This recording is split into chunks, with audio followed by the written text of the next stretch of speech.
the face of the PFL, the 125-pound women's tournament winner. The fans have been asking for me and they've finally given me a fight, so I'm excited to get back out there, and it's going to be an amazing event, you know, first time in South Africa, Cape Town, so yeah, I'm excited just to get back in there as well. Everyone that's been there to support me all these years is obviously excited to see me back in, but then a whole new kind of crowd is going to be able to watch my skill. A lot of new fans. Dakota 2.0, dangerous coming. Don't you worry, she's not gone anywhere. She's coming back stronger. So for me, I'm getting in there the same amount of violence, if not 10 times more, because they've made me wait half a year. Honestly, I could literally fight any time of the day, any day of the week. Like, you could just put me in the cage and I'd just go for it. So for me, it doesn't really matter where it is, when it is. I'm going to be ready. Sumiko Inaba, the opponent, I mean, obviously, she's got an impressive record as well. Maybe not as well known as you at this point, but 8-1, a formidable opponent. I guess, what do you think about her? Yeah, I mean, when they come up with her name, like, you can't turn your nose up to fighters like that. You know, she might not have been around for a while, but I mean, 8-1, 9-1.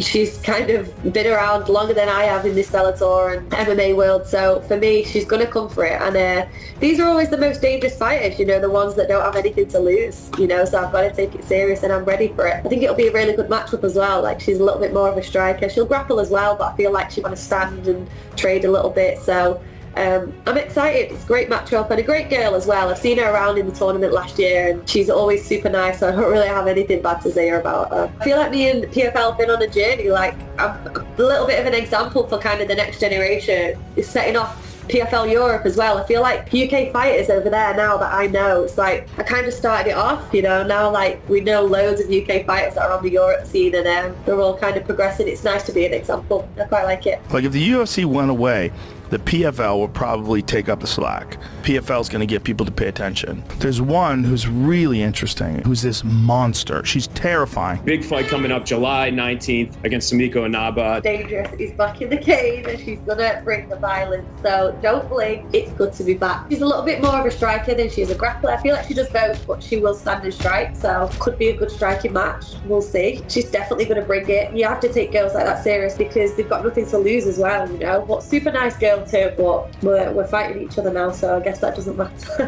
Her record's 8-1, so you know, you've got to take girls like that serious. She's not, you know, somebody that hasn't proven herself for sure, so it's nice to be back in camp again, full of bruises, just taking it fight by fight. And like, me and PFL are in talks at the moment still. We're still figuring a few things out, so you know, I haven't really got much direction just yet, but I know that they are going to keep me busy. They have to, so you will see me fight again this year for sure. I'm just trusting the process, concentrating on this fight. I'm happy to be back out there, and we'll see what's next. The PFL should keep the UFC out of their mouth. When is Dakota Ditcheva going to the UFC? I think people now, with me beating Tyler Santos, they want to see like what else I'm capable of, so it's got to be something more.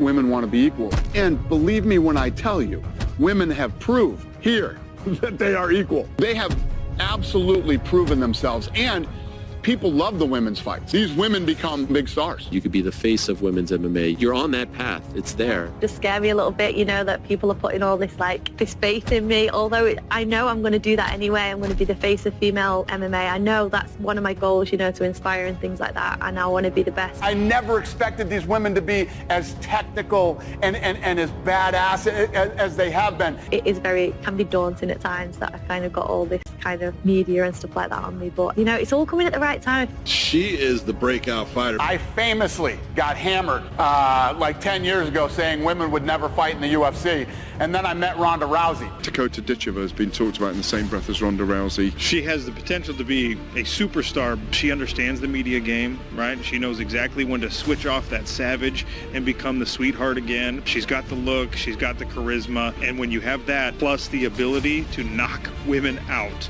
like she does, the sky's the limit. How old were you when you first did any kind of martial arts? I was 4. In your first fight of any kind, how old were you? 4. 4 as well? Come on. Oh, yeah. That's I have a 6-year-old daughter. I would never put... What is going on over there? It's called child services. What, 4 years old?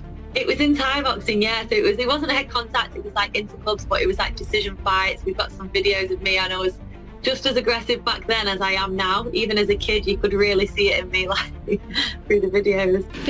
Feeling happy, but yeah, there's always the downsides on it as well. But the downside? Yeah. Really? Yeah, I always look at what I can improve on. My mum always says that to me as well. But It's just me. Even right after her victory, she is thinking about what she can improve on. That's a huge insight to the mindset of a champion. That's not hype, that's pedigree. This isn't another brawler. Dakota moves like a sniper, cold, precise, and unforgiving. She executes. Long reach, lethal kicks, deadly calm. She makes violence look effortless. Now she's undefeated, untouched, and only getting better. There were like some articles about me, you know, being the next Ronda Rousey and things like that. Ronda was quite a big, you know, person for me to look up to. So yeah, they were like the people that I've watched. Obviously Shevchenko and Joanna from Thai boxing, so like their journeys were similar. I think that's why I gravitated towards them a lot. How do you not let all of this get to your head now? You're now, you know, like you said, you were all over the place. You're being pushed. They seem to be really behind you. How do you not let your head get too big and stay grounded? I think I'm just that type of person anyway. I am just like a humble person, you know. I love to fight. Like I've always said, if I could take the fame away, I would still fight. You know, that's not why I've originally done it. It's not to be famous and become this crazy, you know, world star or anything. It's just kind of happened as I've been fighting, but just love the sport, and my family around me as well. We're all the same, so I think that'll just keep me very grounded. At the beginning it was to be the top Thai boxer, the top female Thai boxer, but Thai boxing still, I don't feel like has, you know, got the buzz behind it that MMA has. Are you shocked that you got a sub on Saturday? No, everyone else is, but I'm not.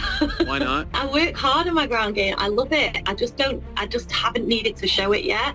I've obviously had a lot of stoppages stand up, and I love to strike, so I've kind of always relied on that, but I have got a ground game and a wrestling game. I just don't use it that often. Me and my team are just like really happy that I got to show a little bit of it, but we're not shocked at all because I am quite good on the ground. Dakota Ditcheva has stated that her ultimate goal is to become a UFC world champion. Early in your career, you said the goal was to one day fight for the UFC.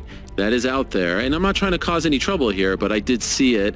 Yeah. That was before you met the PFL. It's every fighter's dream to be a UFC champion. You know, that is the top level at the moment, and I'm here to be the best. Ronda Rousey had the full force of the UFC's marketing machine behind her, which helped push her story to the world and turn her into a global star. In contrast, Ditcheva is currently in the PFL, a smaller, relatively new organization that doesn't have nearly the same promotional power. Despite that, she has already built a massive fan base and continues to rack up millions of views on social media thanks to her knockout highlight reels. If she enters the UFC and goes on a dominant win streak, anything like she has in the PFL, she could become bigger than ever, perhaps even surpassing Rousey's star power.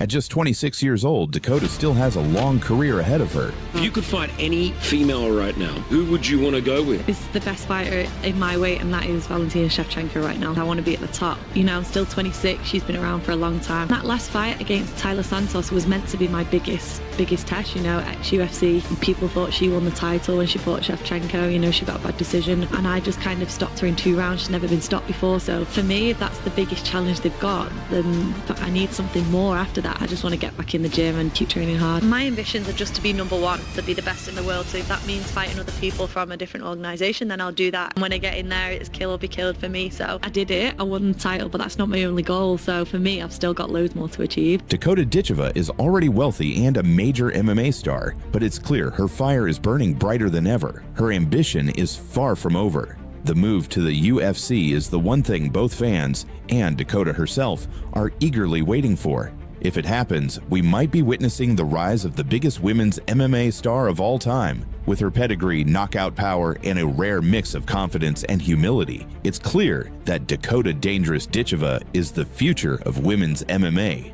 Hit like if you agree and let me know in the comments. Do you think she can surpass Ronda Rousey's star power if she makes it to the UFC cage?